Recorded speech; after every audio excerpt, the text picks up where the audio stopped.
You pag think? need mo na ba parang i-let go pag na-outgrow mo na yung yung friendship mo? Mahirap siya, pero that's the right thing to do eh. Para meron kang development. At ganoon din sa kanya. Diba? Kasi merong iba't ibang klaseng relationship, parang ganyan lang. True. Tagal-tagal yung Yeah, ganun. tapos biglang di na Oo, mag-meet bet. yung Grabe, ang lungkot nun, sobra. Pero yun nga, Yeah. development ng bawat isa yun eh. Diba? Parang doon mo makikita na nag-grow ka na kasi iba na kayo ng ano eh. Mm-mm. Pero kailangan maging happy ka kasi nag-grow siya. Hindi nga lang kayo together na. Di ba parang kung titignan mo rin siya sa love life, parang ang sad din niya for a long time, pinagplanuhan niyo. Binid up Tapos niya na-build sa niya yun yun. with someone or siya lang mag-isa. Dapat, Diba? sakit. Ang sakit! Yun nga. Parang anytime dapat ready kang Tsaka yung sa Mag-let outgrow thing, hindi mo man ako friend, pero hindi mo ako naging as enemy. Enemy. Nakakatakot ma-outgrow yung isang tao kasi parang, parang gusto kita kasama pa talaga, like forever, ganun. Pero hindi syempre mag-a-align yung future mo. Ang sakit, parang, why? Ganun. Meron ka na parang kahit gano'n po pahalagahan. Madadating Wala talaga namang sa Merong I think like destined talaga maging ganun yan. Tapos tayo pala yun. Pero, Wait, di mo masasabi. Like, possible din. Oo. If ever. Kaya nga, i-enjoyin mo lang. Pero feeling ko Diba? talaga, Kaya nga kunwari imagine ninyo, super tagal nyo, like, kunwari, since LM till work, ganyan, tapos bigla na outgrown. Tapos yung mga biglang magpapakasal, tapos hindi ka na pala kasama dun sa pero nakikita nyo yun during LM days na parang, ay, pagkasal, ganito ka, Invited ganyan, ka. oo. Pero dadating yung time na special day, wala ka na. Tanda mo, mas ma-distinguish mo yung friend oo. sa acquaintance, sa colleague. Kahit nakausap mo lang yan, kunwari blackmate mo, tapos parang close-close kayo. Di mo naman pwede i-label agad yan Friend. as BFF eh. Imagine mo sa isang, paano pag ako, parang sobra kong pili sa mga taong may access sa buhay ko. Unwillingly, may mababawas pa. Ako, di ko kaya ma-outgrow siguro high school friends. Feeling ko, there's a piece of me mawawala, like sasama sa inyo na aalis. Kayo bumubuo sa katao ko. So, if aalis kayo, part sa akin na kasama niyo mawawala. What parts of yourself do you see in each other? yung pagiging understanding. Baga naiintindihan Pinahalagahan natin yung na hindi natin kailangan ng lagi ng oras na isa't isa. Lagi ng presence. Yung mga ganun. Like, binavalue yung like relationship. Yeah. Nare-respect. Kasi if walang respect, ang pangit kasi. Me? Yeah, continue. Siguro yung kung gaano ako ka-open ears. Ganun din nakita ko sa inyo na Yeah. kahit hindi nga to my schedule, Mm-mm. alam mong hindi kanya pinagsasaraduhan ng pinto. Alam mong busy man siya, matatakbuhan mo siya, ganun. Kahit marami ka ng ibang friends, mafe-feel mo pa rin kasi when with other friends na may problem ka pero ayoko sabihin dito. Parang, alam mo yun, kahit gano'n ka comfortable sa tao, may mafe-feel ka na bihira yung as in 100% comfortable ka. Parang pinapahalagahan yung friendship. Hindi nagmamatter yung time na magkakaiwalay tayo. Or hindi rin naman tayo hahawak lang kasi tagal na tayo magkakasama. Ang choice natin to kasi alam natin na nagbe-benefit tayo tsaka may magandang resulta yung pagsasama natin. What is our weaknesses? Weakness ni Puwet, kay Mamsi. Sa mama mo kasi sa lahat ng My bagay, mom is my sinusunod siya. weakness. Binibigay yung kanya. Love you, mom. Suportahan siya. Kaartehan niya, katamaran niya.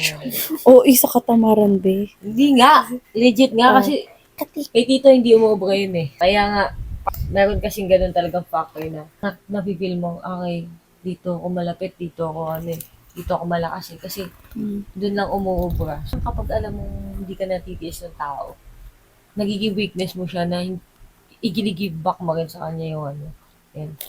Si Puwet, SK, I think her weakness is masyado siyang approachable Kaya sometimes, pwede siyang taken advantage ng tao dahil sa pagiging approachable niya. Like, tanggap lang siya ng tanggap ng tao sa life niya. And sometimes, pwede siya ma-betray because of that. Yung weakness niya ang And, yeah. sarili niya. Hindi, kunwari, nag-e-effort ka sa something, tapos hindi nila na-appreciate. Possible yun maging weakness mo is, and then always ganun na lang lagi. Ang smooth sailing ng life ni Rencho. Too good to be true ba? Nafe-feel mo ba na parang ganun? Yeah. Hindi ka lang din ng give ng love. Yeah. Pero Parang you're too kind. too kind. Pwede ka rin Pwede maano. guys. Pwede ka rin matake Yeah, I am. advantage ng Yeah, ibang tao. Yeah. If hindi ka din magiging careful. Ba't ka natawa, be? Wala kasi. May umutot na dyan ah. Hindi siya eh. Ang hirap din, no? Sa totoo lang guys, ang hirap niya. Ang hirap na parang bakit ganito ako? How can I fix this? How can I handle this? Marami ng taong nagsasabi sa akin, bakit ikaw parang lahat na nakikita mo din sa tao pa mabuti? Pero ano kasi, hindi sila yung tipo ng tao na ano. Wait lang, nakaganto na tayo. Sabi na podcast namin. Realistic lang. Bakit? Sorry guys, nakikinig lang kasi kayo sa Kaya nga, bala kayo dyan guys. Sinasama lang kayo na POV niyo yan dyan. Diyan masabasers. Masters. Buzzers. Ayun nga, parang parang alam naman nila sa sarili nila na parang hindi nila, ayun nga, parang katulad kay SK, parang hindi nila nila-reciprocate kung ano yung ginagawa ko. Yun, kasi sa group namin, parang ako din yung parang mother, Like ate-ate. ganyan, like mother. ate-ate, ganyan. Ako din lagi nag-aasikaso ko nila. Okay lang naman sa akin. Pero kasi ang pinaka-ayoko lang sa lahat, yung kunyari, di ba sa GC namin, ayoko yung hindi ako nire-replyan. Talagang sana wala na lang sa life ko. Pinaka-greatest thing na magandang nangyayari is yung nagiging testimony mo yung mga bagay. Parang dati kaya ko sagutin yung ano yung sana hindi na lang nangyari, ano yung sana inalis na lang. Pero ngayon hindi ko na siya kayang sagutin. Like, ang sagot ko na doon is wala. Kasi lahat yun may magandang purpose.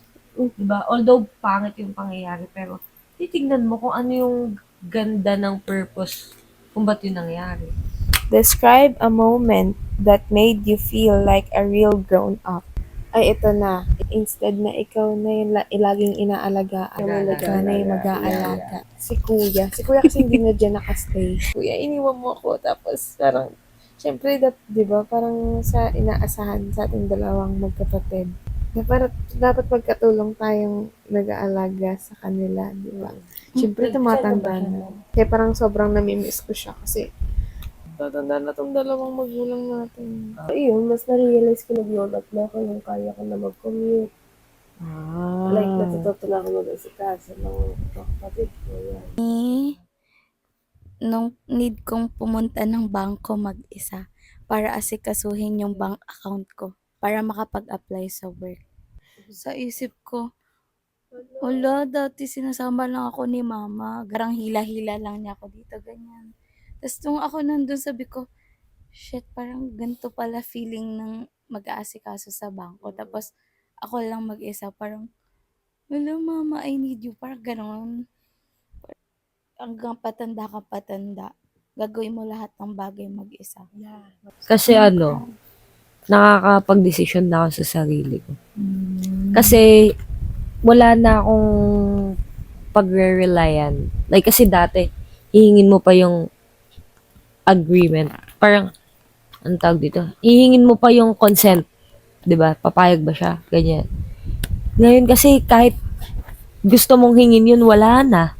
So, kailangan mag-decide ka na ng sarili mo.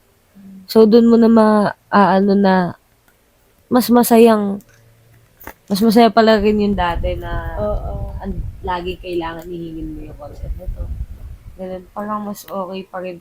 Ngayon, nasa age ko, ganun yung nafe-feel ko na mas okay pala yung dati, yung yung pinagbabawalan ka, yung inaasikaso ka, yung whiskey sa pagkain, kumain ka na ganyan. Ngayon, pag kinatamagan mo kumain, hindi ka kumain, wala magagalit sa'yo. Wala magagalit sa'yo.